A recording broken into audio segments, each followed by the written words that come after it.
Hello, my dear students, how are you? I hope that you will be fine. In the last previous video, we have discussed about the concept of set theory or definition of the set, different types of sets, the two forms of set, set builder form and roster form. Now we will continue the second part of the set theory. In the second part, today we will discuss the set operations. For that, first of all, you understand the definition of universal set. What do you mean by the universal set? Universal set is a big set of elements from which we can choose the elements to construct small sets.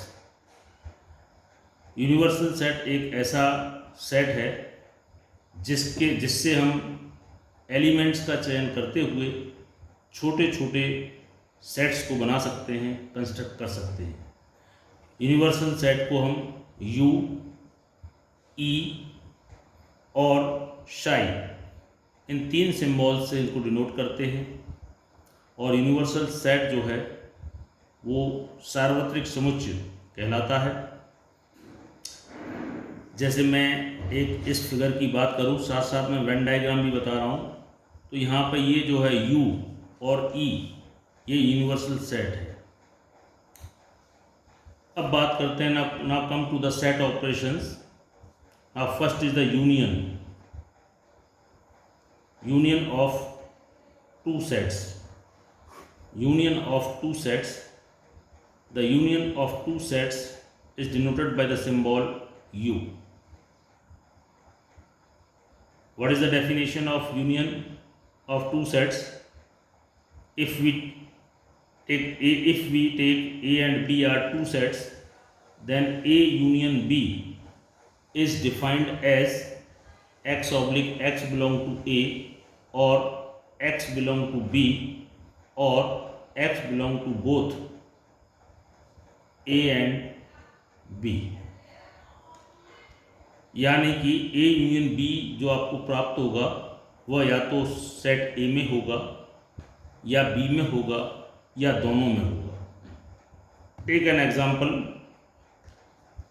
If A equal to 1 2 3 and B is equal to 2 3 and 4, then A union B,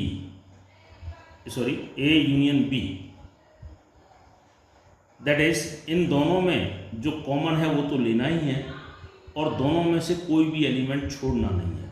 that is 1 2 3 4, इसके elements भी लेने, इसके elements भी लेने हैं, और जो repeat हो रहे हैं वो एक बार लेने हैं। इस तरह से ए यूनियन बी के एलिमेंट्स आपको मिलेंगे। देखिए ये एलिमेंट्स या तो ए में होंगे, देखो जैसे 1 है ए में है, 2 है दोनों में है, और 3 है दोनों में है, और 4 जो है बी में। यानी इसमें जो एलिमेंट्स आएंगे वो या तो ए में या बी में या दोनों में होंगे। तो this is the definition of A union B. अगर हम इसके वेन डायग्राम की बात करें तो if I write A and this is the B, देखिए अगर इसी ए और बी का हम वेन डायग्राम बनाते हैं तो यहाँ पे 2 और 3 दोनों में है, तो 2 3 तो यहाँ लिखा जाएगा, 2 and 3, और 1 इसमें ये ए है ये बी है, और बी में एक और 4, and this is the union, not union, universal set. This one is the universal set from which A and B are constructed. This is the Venn diagram of A union B when two elements 2 and 3 are common in A union B. If we take second example, if A equal to 1 2 3 and B equal to 1 2 3 and 4, in this case A union B that is equal to 1 2 3 and 4, इसके सारे element ले लेने हैं। इसमें जो repeat हो रहे हैं वो एक ही बार ले रहे हैं, और जो बच गया वो भी लेना है। अगर इसका हम वेन डायग्राम की बात करें तो देखिए यहाँ पर कॉमन क्या 1 2 3 1 2 3 दोनों में कॉमन है, यानी कि 1 2 3 ये आपका सेट ए हो गया, और बी सेट है उसमें क्या है 4, 1 2 3 तो है 1 2 3 और 4, तो ये जो बना आपका वो ए यूनियन बना इन दिस केस। यहाँ पे जो ये भी था ये पूरा ये ए यूनियन बी था, ए यूनियन बी में क्या रहा 1 2 3 4, तो पूरा डार्क कर दीजिए, ये भी आपका ए यूनियन बी है, लेकिन किस एग्जाम्पल में, इस एग्जाम्पल के साथ। अगर आपका ऐसा एग्जाम्पल हो, ऐसे आपके सेट्स हों A equal to 1 2 and B equal to 3 4, यानी कि ए यूनियन बी जो बनेगा आपका 1 2 3 और 4 बनेगा। इसका अगर वेन डायग्राम बनाएंगे हम तो आपको क्या मिलेगा, ए, देखो इनमें कॉमन कुछ भी नहीं है, ए और बी में कॉमन नहीं है, ये ए है ये बी है, 1 2 3 4, तो इस तरह के जो आपका ये है ये भी ए यूनियन बी है, लेकिन कब, जब इन दोनों में कॉमन ना हो। ये भी ए यूनियन बी है कब, जब सेट ए पूरा सेट बी के अंदर आता हो, यानी कि ए इज सबसेट ऑफ बी, उस कंडीशन में ये है। ये भी ए यूनियन बी है कब, जब इसमें कुछ एलिमेंट्स कॉमन हो, यहाँ पे 2 3 कॉमन है, कुछ एलिमेंट्स दोनों में कॉमन हो और बाकी एलिमेंट डिफरेंट हो, तो इस तरह से ए यूनियन बी की 3 कंडीशंस बनती हैं। दूसरे सेट ऑपरेशन की बात करें हम तो इंटरसेक्शन ऑफ 2 सेट्स, इसका सिंबल है ये, this is the symbol of intersection. Now what is the definition of intersection? If we take the 2 sets A and B, then A intersection B, that is defined by x oblique x, x belong to A and x belong to B, A में भी हो और B में भी हो। देखिए इसके अगर हम इसकी ग्राफ, उसकी वैन आकृति की बात करें, वैन फिगर की बात करें, तो if we take A equal to 1 2 3 and B equal to 3 4 5, तो इसकी वैन आकृति क्या होगी? देखिए इसमें कॉमन कितना है, 3 कॉमन है, तो ऐसी फिगर बनाइए जिसमें 3 कॉमन हो, और यहाँ पे ये ए है ये बी है, तो 1 2 और यहाँ 4 5, तो ये जो कॉमन पार्ट है that is the A intersection B, that represents the A intersection B. In such case, in which case, if one or two elements is common in both A and B and other are different. In the second case, if we take an example such that A subset of B, for example, if A equal to 1 2 and B is equal to 1 2 and 3, इसकी figure कैसे बनेगी? देखिए यहाँ पे common 1 2 है, दोनों में common 1 2, तो ये 1 और 2, सॉरी गलत हो गया,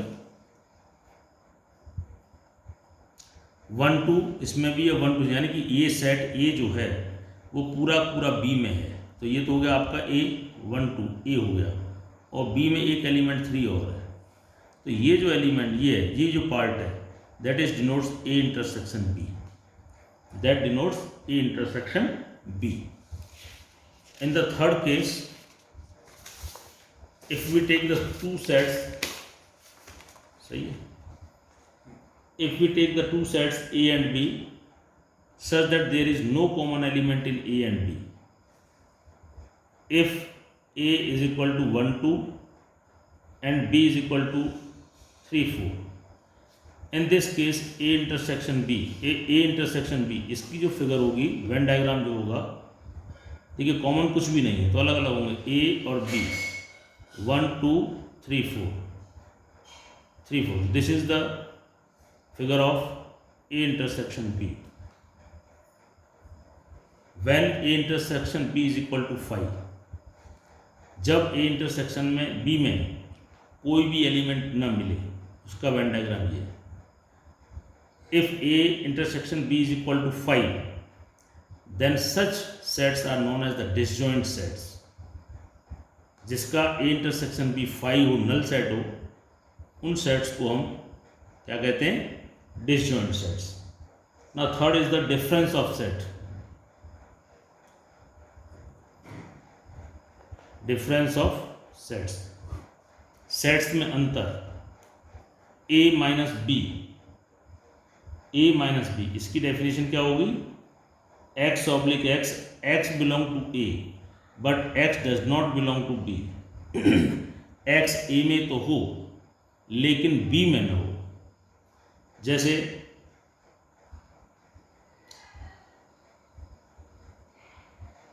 if we take a is equal to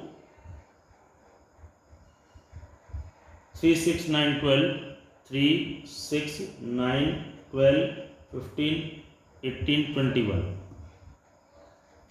and if we take b is equal to 4, 8, 12, 16 and 20, and c is equal to 2, 4, 6, 8, 10, 12, 14 and 16. Now take a minus b. a minus B मतलब a में से b के सदस्य निकाल दो। 3, 6, 9, 3, 6, 9, 12, एक 12 निकलेगा, एक 12 माइनस हो जाएगा, इसमें से 12 माइनस हो जाएगा तो बाकी के लिख दीजिए 3, 6, 9, एक 12 निकल जाएगा, 15 है नहीं, 15, 18 एंड 21। तो ये हो गया आपका a माइनस बी।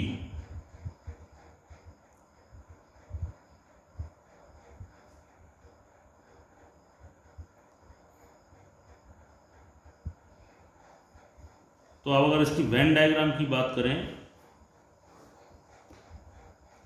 तो देखिए यहां पर कॉमन क्या था? 12 था,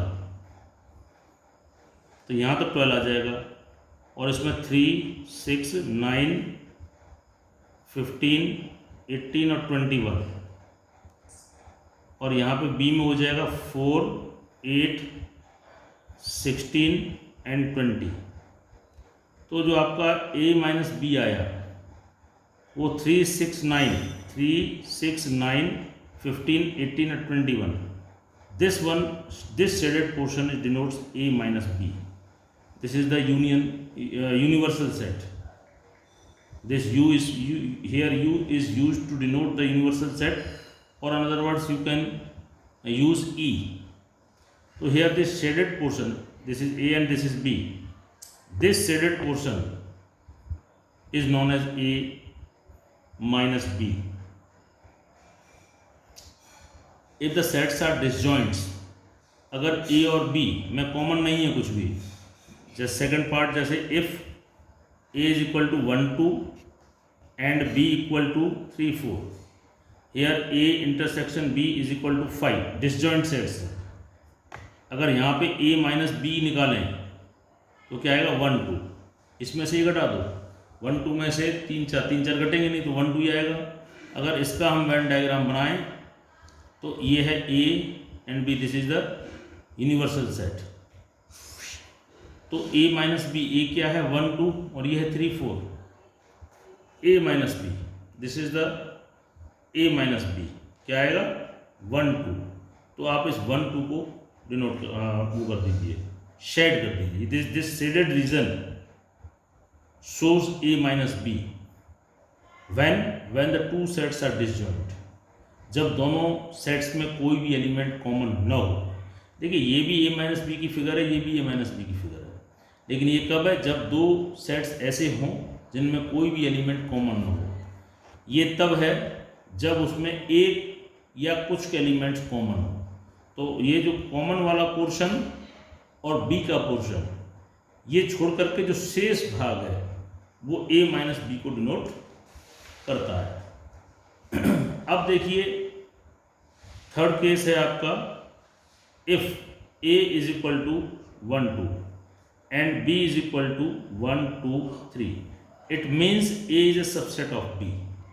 a b का पूरा सबसेट है, तब आपको निकालना a माइनस बी। तो a इसमें से ये घटा दो, तो 1 में से 1 गया, 2 में से 2 गया, 3 है नहीं, तो यहाँ पे क्या है? 5।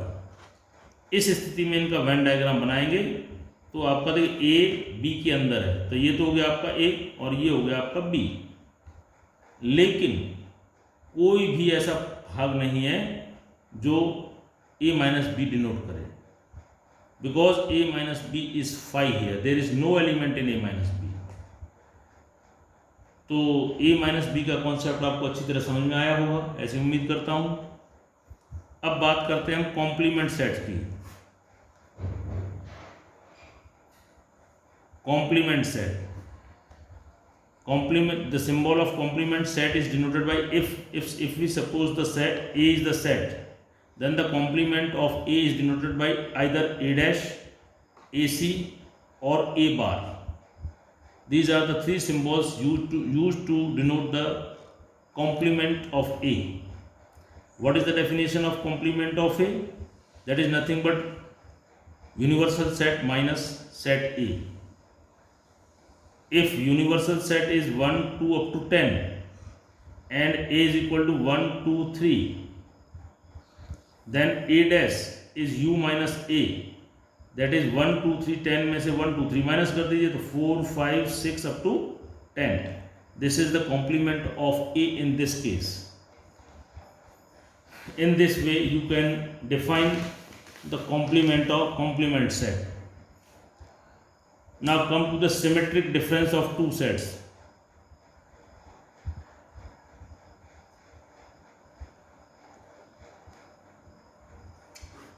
Symmetric difference. If A and B are the two sets, then symmetric difference of A and B is denoted by the symbol A delta B, and that is A minus B and B minus A, union of A minus B and B minus A. A minus B निकाल लीजिए, B minus ए निकाल लीजिए, उनका union कर लीजिए, वो आपका symmetric difference होगा। That is known as the symmetric difference of two sets. Now come to the cardinal number. in the previous video we have discussed about the cardinal number. Now let us revise again the definition of the cardinal number.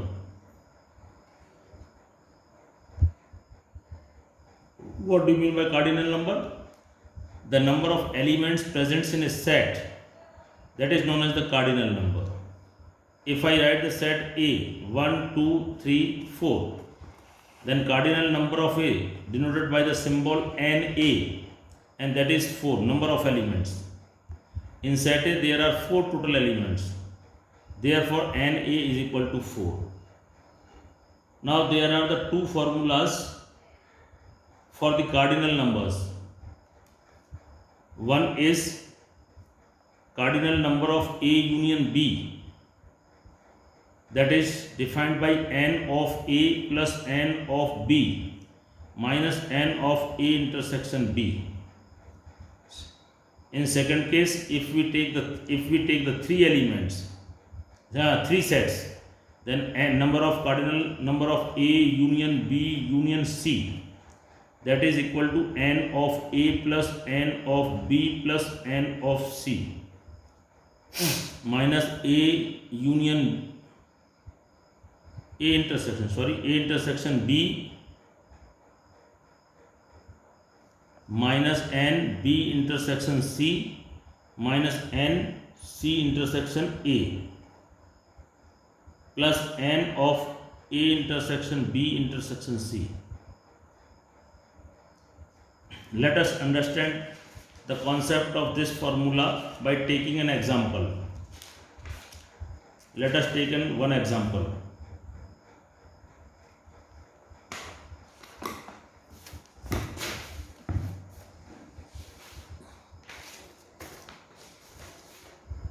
देखिए हम एक example ले लेते हैं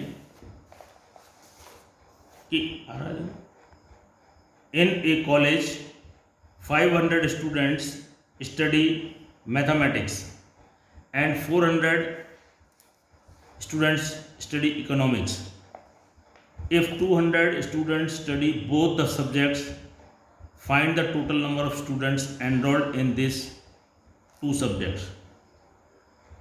एक college में कुल 500 बच्चे हैं, उसमें से मैथमेटिक्स 400 पढ़ते हैं और इकोनॉमिक्स की पढ़ाई नहीं सॉरी, एक कॉलेज में 500 स्टूडेंट्स हैं, नहीं, एक इन a college 500 students study mathematics, एक स्कूल में 500 बच्चे गणित पढ़ते हैं, एंड 400 स्टडीज इकोनॉमिक्स, इकोनॉमिक्स 400 पढ़ते हैं। इफ़ 200 स्टूडेंट स्टडी बोथ, 200 बच्चे ऐसे हैं जो दोनों विषयों को पढ़ते हैं। तो यहाँ पे जो आपका सिंबल बना एन ऑफ मैथमेटिक्स यानी कि 400, एन ऑफ इकोनॉमिक यानी कि सॉरी मैथ 500 है, इकोनॉमिक्स 400, और जो कॉमन है n M intersection E that is equal to 200। अब आप इसमें से आपको निकालना क्या है, total number of students in a college. तो उसके लिए आप निकाल लीजिए n M union E. Formula क्या होगा, n of M plus n of E minus n of M intersection E. Number of maths में कितने हैं 500, इकोनॉमिक्स में कितने हैं 400, कॉमन दोनों में कितने 200, 500 plus 400 900 minus 200 that is 700. In this way you are able to calculate the total number of students in a college. तो प्यारे बच्चों, आपको आज की जानकारी अच्छी लगी होगी। इसी उम्मीद के साथ इसी चैप्टर के अगले थर्ड पार्ट में मैं आपको कुछ विशेष प्रश्नों के हल करना बताऊंगा। तब तक के लिए नमस्कार।